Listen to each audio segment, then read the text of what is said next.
the Lions District 306C2 for the centenary year 2017-2018. Also made possible by premier booking agency DCI Recruitment Private Limited. Official banking partner is Commercial Bank. And of course, official retail partner is Arpico Super Center. Official travel partner is Classic Travel, A World of Difference. Official hospitality partner is Movenpick Hotel Colombo. And official print media partner is Sunday Times, Daily Mirror, and Daily FT. Event production partner is Classic Fun Time. And official radio partner is us right here on TNL Radio 992 and 1018. And if you guys want to dive into heritage and history, Sri Lanka Airlines actually takes you to Dhaka with daily direct flights and the best duty-free offers on boarding. The capital of Bangladesh awaits you. Sri Lankan Airlines, your world. Give them a call at 1979 or visit their website www.srilankan.com. Don't forget also May 6th, that's this Saturday, the first ever Free Comic Book Day will be celebrated first time here in Sri Lanka. Now, Free Comic Book Day has been around since 2002, and this is the first time it'll be held in Sri Lanka. So there'll be loads of comic books that'll be given away. Plus, we're giving away free comic books as well. So if you guys want to get a hold of those free comic books as early as today, keep on tuning in to us right here on TNL Radio. We'll be giving those away for free. If you want to know more, check out Free Comic Book Day 2017 live on Facebook. What's up, Sham? Okay, Sham. No idea what you're talking about. Yeah. Okay. Are we going? We can go. Okay. I just have one quick question for our guest today. My goodness, you have a question. This is scary. No? Alan, brace yourself. No. It's who do you think is going to be one of the potential cricketers here in Sri Lanka that you're eyeing probably to take under your wing, the fast bowlers here in Sri Lanka? Oh, there's so many talented. I would say that you look at all of them, they're all fantastic bowlers. I reckon Saranga Lakmal, for me, he's had a fantastic few months behind his back, and I think that obviously we're giving him a few days rest, and making sure that he's fresh for the UK around the corner. So, but when you're talking about sticking with one, you stick with a whole bunch, and then that's how we go in terms of our. Whereas I've worked with so many bowling units across over the world. We've always stuck very close on our journey, and making sure that we all sort of singing from the same hymn sheet. So it's okay. But I always look in bowling attacks, just as cricket teams. You look at leadership with the ball, and he's one of them.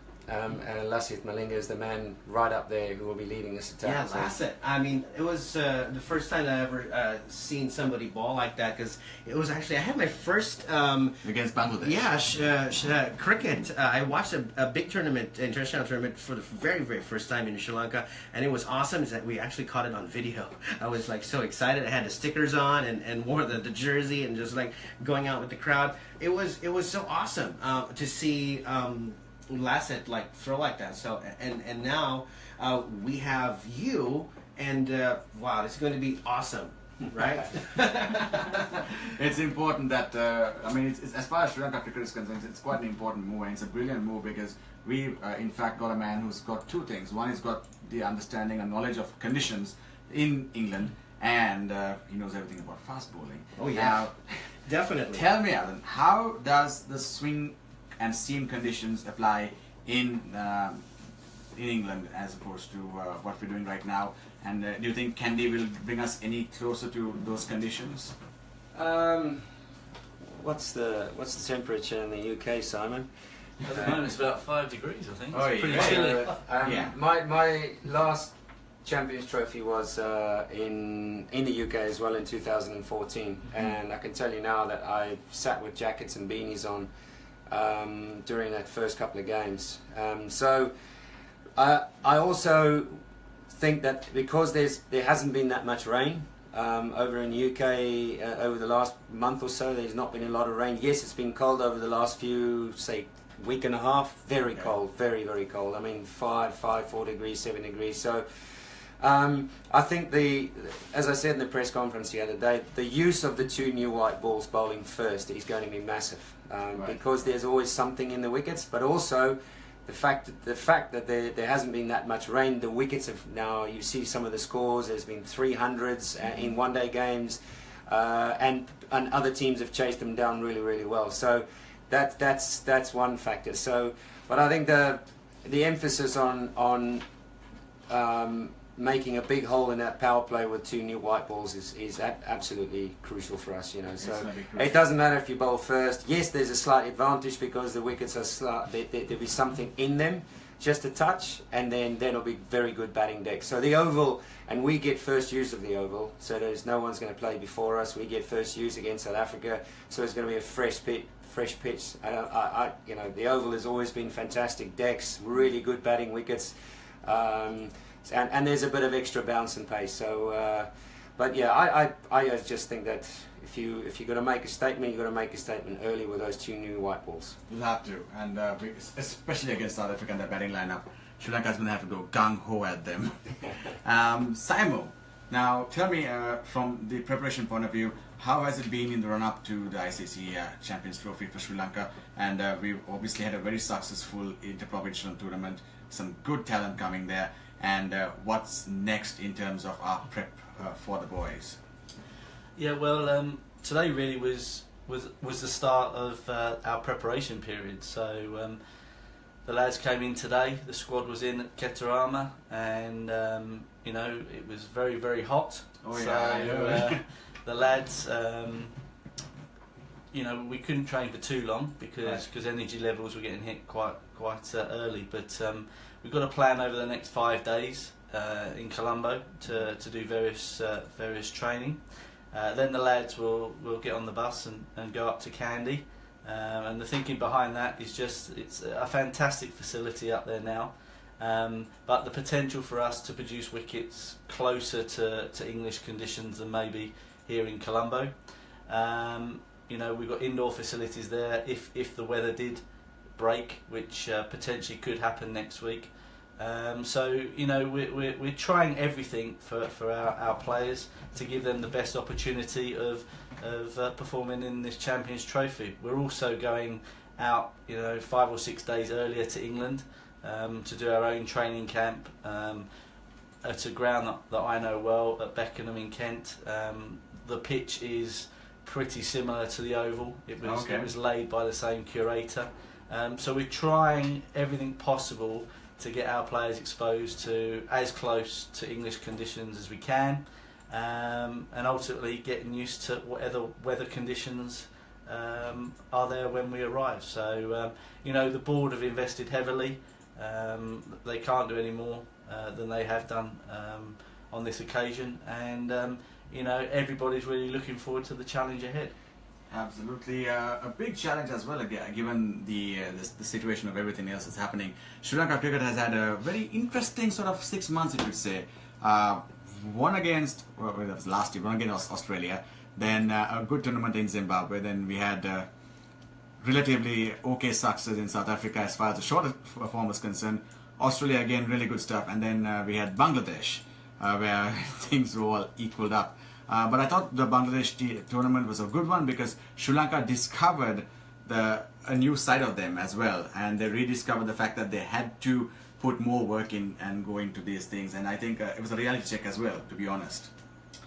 Yeah, every series brings its challenges, and you know, Bangladesh are a fast-growing international team, and you know,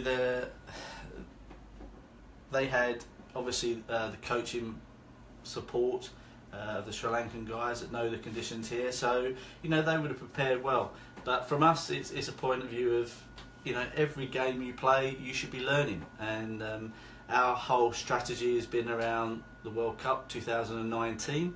Yes, we'd like to win every game that we play, but that's unrealistic. That's impossible, isn't it? So you have to keep things in perspective. As long as you're learning and as long as you're improving and growing, that's all you can ask for, and hopefully you're peaking at the right times when those key series or those key tournaments arrive. And that's exactly what we're expecting with the Champions Trophy here. And some of the boys have done very well in the recently concluded tournament as well, so that's a good thing going forward. It's also good to know that Niroshan Dikwal is back in the fray of things, and he's fit and good, ready to go. Now, I have an important question to ask Mr. White Lightning here. Rewind. So, there was this tournament where we had a four-nation tournament, what's it called? challenge. Quadrangular, that's the word. Quadrangular. So now, Allan Donald was, I think he was the highest wicket taker that tournament, if I'm not mistaken. And he was on a different platform. He was just on a different platform. Yeah. Okay, just running in, bowling and just taking wickets left, right and center. And then you came against Sanjay Suri in that match. So he stopped you about 3 times in your run-up because he was, a bit fidgety doing his little thing and getting ready. And you said some very polite words to him out of deliberation. And then you obviously went on to bowl. But how frustrating was Sanjay Surya from a fast bowling angle, and how good was he in that one? Yeah, it was my first meeting with him. And as you so politely mentioned, that just when you're running up to bowl, he sort of wasn't looking up. Yeah. So he took a long time because he was very fidgety and he was knocking his, he had this thing about knocking his pads, and then right at the end he sort of knocked his knees with his hands, but that's the way he was locking himself in. That's the way he was focusing on every ball, but he just took longer. So you can bail out once, but 3 times then you're going to start asking questions. So I wouldn't say what I said then, but I just thought it was ridiculous how So it was something the lines of, we haven't got all day. Yeah, I think I got too close to the stump mic, but anyway. No, that's the funny part. You actually had your run-up point. Oh, was I that loud? Was I? But that was good. That was a good time, and everybody had a good laugh about it as well. And I believe the umpire too was like, naughty, naughty. He was a great competitor, Sanath, he really was. That was 2 absolute legends going at it that day, wasn't it? Great game. I still can't remember what the result was. Oh yeah, I think we lost that one. We can actually take in some questions from our listeners. You can send us your messages on our Facebook page, because we are actually live on Facebook. And there are some questions right now, Sham. Yes. Right. So there are some questions now.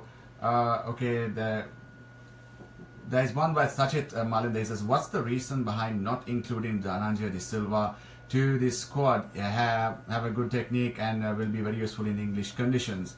I don't think we'll be able to answer selection related questions on this one, right. Sachit. So, but soon enough I'll get you the answer for that when we talk to the relevant people on that, right, mate? But Dhananjay De Silva, yes, is definitely a good player, but I think he's also more equipped for the longer version, as in.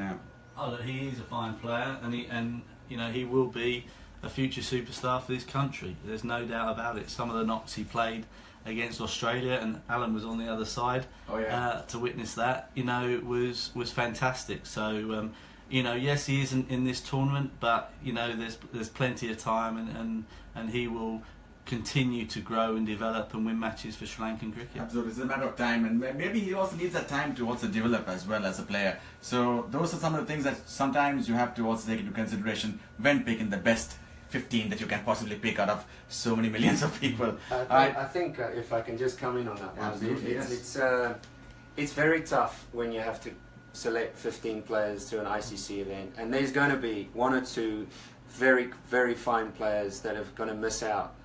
For the sake of the balance of the team, and unfortunately, yes, and he is a very good player. I mean, he certainly played he played amazingly against Australia, against a very fine bowling attack, and for him to have been left out is tough. But that's the growing period. He's gonna, if I'm sure that he is already planning his way back. He's already thinking about how can he make an impact next time he's going to play for Sri Lanka. He'll have his time, and he's going to have a long time of it. I mean, that's as best as I possibly can put it, because he's that good a player. And that's exactly what we want to hear. Alright, so stick around. We're going to be right back with after this quick little break, and more questions and more answers with these 2 gentlemen. That's right. So 788-992-992. You can also send your questions over there, or give us a call. Maybe we can put you on air, and we can actually help you get in touch with the legend himself.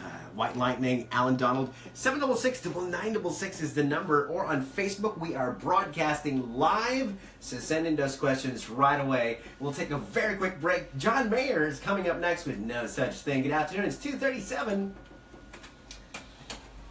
A lot of people are saying hi to you guys. You should have. Good work, Sri Lankan board. Hey, listen. He's the consultant coach, not. And Yeah, I'm just welcome repeating friends what, from Dubai also watching us. Thanks, sir, for helping the Lions. Hi, bro, from Sri Lanka, Kandy City. That's Mohammed Reno. And everyone goes, what's up? Hi, guys. I never And said that anymore. there's also a No, question it's not here, that. actually. I It don't was know if a- you guys want just to. once. What's I your just read plan this for in next the- World Cup? So I what's don't know if the- you can what's answer the that on right air one? later on. Next World Cup, that's miles away. It's a while away. It's 2 years away. So there's plenty of series to go before there. But we need to make sure we know who our best players are, and we need to make sure we got players on the bench, as it were, in case of injuries. So we need to have a group of about 20 players identified by then who can go on and win the World Cup. Oh. Someone from Melbourne is actually, Melbourne wants to say hi to you. Hi. AB Rocky. And Atula says, love you, sir. Thank you very much. Very kind. Do you want me to take some drinks? Yes, you were Just still the one alive. song, but he needs to have his drink. Hello, what's going on? Yeah, you can ask me any question you want. I know everything about cricket, okay? So you have to hold the bat like this or like this, okay? And the ball like this or like this, doesn't really matter. But what matters is if you're confused about cricket, come to me, okay? Robbie Cool. says, hi, legends. Welcome to our country. Oh, thank you. Kiss you all, Sri Lanka. I don't want to edit because there are a lot of people watching us right now. Oh, wow. Sir, you are my all-time fave bowler. What are your thoughts about the chance of Sri Lanka in upcoming CT 2017? I'm from India. Someone from India is watching. Hello. Lovely. Yeah, Awesome. Lovely. Pune, probably. He's from no, probably Bangalore. Hi, thank you so much for watching. Thank you. Thank you. It's absolutely awesome that we got so many people tuning in, and thank you so much. Feel free to hit us up with the questions. We'll definitely carry them on air as well. And share this link, man. Share this link to Share it. everyone. You know. It's very important. Oh, Shahim is asking, is he the new coach of Sri Lanka? He's the consultant coach. Consultant coach. Yeah. But they approached me Very initially. much consultant. Very much consultant. But it would be pretty awesome to have you in as the full-time coach, Alan, at some point. Oh yeah, definitely. What is he gonna say about that? I can't elaborate on that just now. Lots of considerations. So, We all set? Simo, Hi. you've been here for like what, 4 years now? Set up? 4 years? No. How long then? Just a year. Really? Yeah. Oh, okay then. I thought you were here for 4 years. Okay. No. Look, I'm ignorant because I I wasn't don't here know for 3 which years. earth you're from. I wasn't here for 3 years. I took a cricket hiatus for 3 years. Okay, so I am exempted. So, There are other questions here now. What about, okay. Hi, Sir Alan, we love you so much. Kalana says, what about our fielding? Awesome with some players, but almost poor, isn't it? that's one Simon. An area for improvement, definitely, and the lads have been working hard over the last month or so. So our head fielding coach Nick Pothes is with the team now all the way through to the end of the tournament. So I've no doubt he'll work some magic, and the lads will step up when they need to. Sri Lanka, this is Navishka. Sri Lanka have 3 regular openers in the team, Taranga, K. Pereira, and Dick Willa. Who will open at the Champions Trophy? Again, that's a question for the selectors and coach, unfortunately. So cannot answer that one. There's another one. Nuki, do you think IPL is good for other countries except India? The Indians are asking. Very much so. Yeah. Very much so. I think it's obviously huge for the arrival of young Indian cricketers, and I think that I've seen so many foreigners improve their game in the IPL massively. There's no question about it. I mean, AB de Villiers is one of those that has taken his game to the next level because of the pressures that the IPL brings. And we've seen so many of those. I mean, a lot of players now. I mean, Fafik Lassie, Mitchell Stark, who's been there a year. So definitely the foreigners, just as much as the Indians, are benefiting from it. Faraz wants to know who's your favorite bowler. Who's my favourite bowler? Well, I'd have to say Dale Steyn. You're on TNL Radio Mitchell 992 Starr. 1018, and this is AM Radio invading the pickup. Hey, don't forget to catch the TNL Radio Rock Truck in the middle of the action all week in Candy. Take part in our games, promos to win cool prizes, or just drop by and say hello. It's the 15th to 20th of May. It's our week in the hills, and we're gonna make the most of it. Made possible, of course, by Clogard mouthwash. Need to freshen up a stale mouth? Try Clogard mouthwash enriched with mint extracts. Fights up to 99% germs to give you long-lasting fresh breath. And we are back, of course. We are definitely taking in those questions on Facebook, and we had actually a lot of questions from our fans and from our listeners from all over the world, because we are broadcasting live on www.tnlradio.com. No, you forgot the website. Oh, yeah. All right, so I'm going to read something out, Alan. Uh-huh. And I need you to tell me if you know who this person was, okay? No. Ayo, okay, here we go. I used to play fly half and fullback, and then played in the army, and quickly realized it was a game for men. A bloody harsh game. I was playing against Pretoria, and they had some bulls in their lineup, and I got nailed in a ruck, and I thought, that's the last time I want to be on the wrong side of the ruck. It was a good job, and I was flying to England to join the Warwickshire in a couple of days' time. Now, who said that? Do you have any idea? I'm still sitting with the scars. Yeah, I played rugby when I was in the army, and it was I was just heading into my second year in 87. That was every kid that if you finished school, you pretty much had to go and do a compulsory national service. Oh, okay. So we played against, I don't know how well you know your rugby. I know the Sri Lankans love their rugby, but there was a certain fly half. His name was Nas Botha, and yeah, played against him one game. Oh! And so I played. So I played fly half for the defence team, and that was my one and only game before I actually left. And you were his opposite number. I was his opposite number. Oh my goodness! And anyway, I was on the wrong side of. I took a high ball and I got flattened. And in those days, it's not how they clean out a ruck now. It's boots in the way, and if you're in the way, you're going to get absolutely minced. So I got up there very gingerly, but decided that's it. I'm looking forward to going to Warwickshire, and I never regretted every second of it.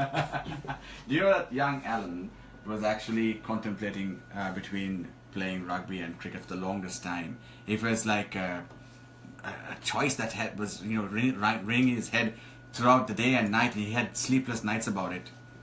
Ultimately went the right decision. I'm not sure a few of the batsmen agree with that he would have been bowling against.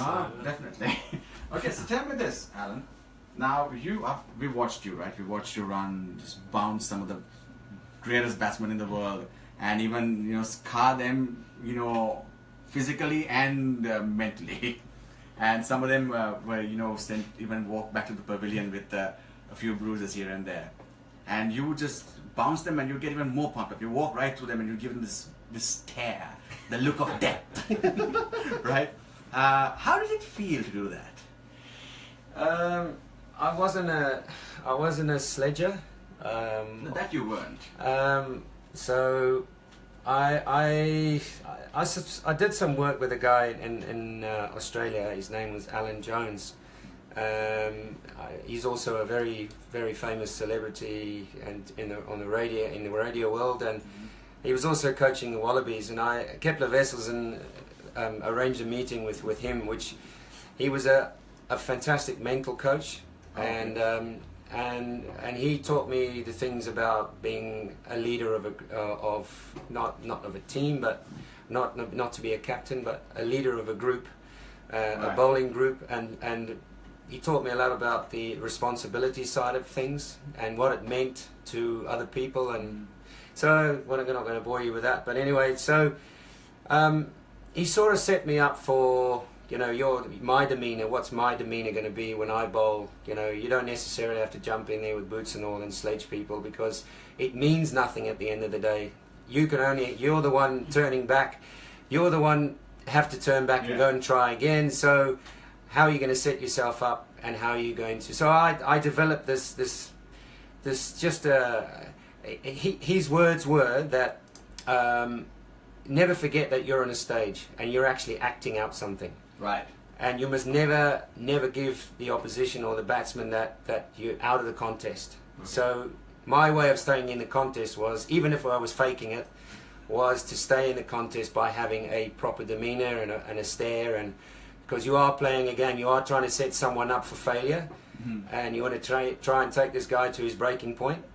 But you did that all right. It's how you're going to do it. It's how you're going to do it, and how patient you're going to be doing it. So, and it is very much a cat and mouse, but also a lot of batsmen can see where you've got fragilities and when you're going to crack. So, for me, I learned a lot from that. So, who was the one batsman who always bothered you? There's a few. Oh, okay.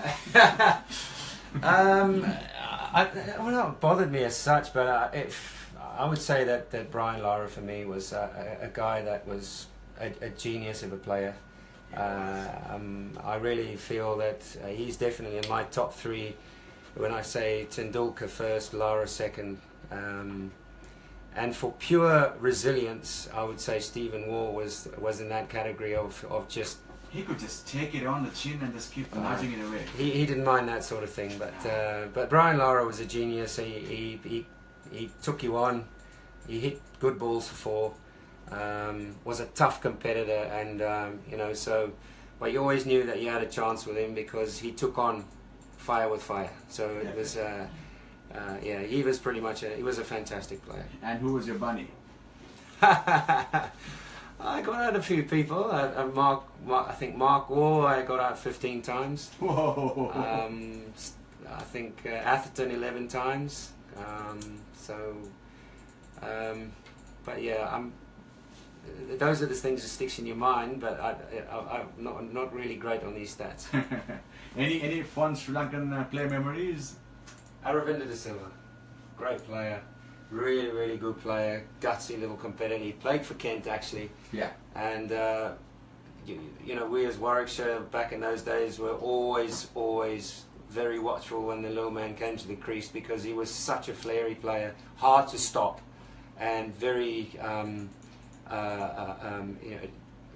played all these little dinky shots. And but yeah, I've seen him play some amazing shots here in your backyard as well, when there was a big left arm quick by the name of Brett Schultz, who announced himself on the world stage, put the little man on his back. But I would say Aravinda De Silva definitely was a fine cricketer. He was, and such a craftsman, wasn't he? Just knew how to guide the ball here and there. And he definitely even set the bar up for our Sri Lankan players as well. Absolutely. Now, Simo, you've been very silent and just watching and listening. Now here's an important question for you. Okay, how important, or rather, what's going to happen now after the Champions Trophy? We've got a few more things. We've got India coming to Sri Lanka. Now that's a big one. Yeah, we've got Zimbabwe before that. We've got Zimbabwe before that. Depending on how far we go in the Champions Trophy, hopefully all the way would be nice. We literally come straight back and start the series. 5 one-day internationals against Zimbabwe, followed by a test match. And then we've got a great series. Really looking forward to the greats of India coming over here, and it'll be great for our players to test themselves and hopefully gain some real confidence out of that, because we had Australia here and everyone was expecting us to get whooped, and the boys really did turn up and show some great character and resilience, and that was an amazing experience. So that was definitely one of those moments you're going to put it down in the book, right? Like, we stood up and we just stood to the challenge, and it was amazing how even the Sri Lankan cricket fans stood with the team. And now that's something that we need to do with definitely with India coming in. Absolutely, the support that we got during that series was phenomenal, and even when we were struggling a little bit, there was still a lot of belief and faith from the people in this country. They're so passionate about the game that the players are fully aware of that and have a responsibility and want to go out and perform. So India's going to be a great challenge, and you know, we want to see as many people coming to watch those games, filling the stadiums out, and making it the party atmosphere that we love in our stadiums. Absolutely, with all the pop rain, all the noise and everything else. Another question that's coming out your way is that, okay, our bench strength, we've, according to, I'm not going to say name, but according to this person who wants to go anonymous, says that we've traditionally struggled with a proper bench, and we've not really had the ability to fill in the gaps that some certain players had left in the past. How are we now in terms of our bench strength, and how are we progressing to the next level here? Yeah, well, one of my big things is that you've always got to think ahead. You know, the responsibility of the here and now is to the head coach and the selectors, whereas my role is very much 2 or 3 years down the line. I've got to make sure that we've got as many players fit as possible, and at the moment, you know, we've only got one long-term injury in Damika Prasad. All the other injuries are back fully fit, so that's fantastic work by the support staff to get those people back on the field.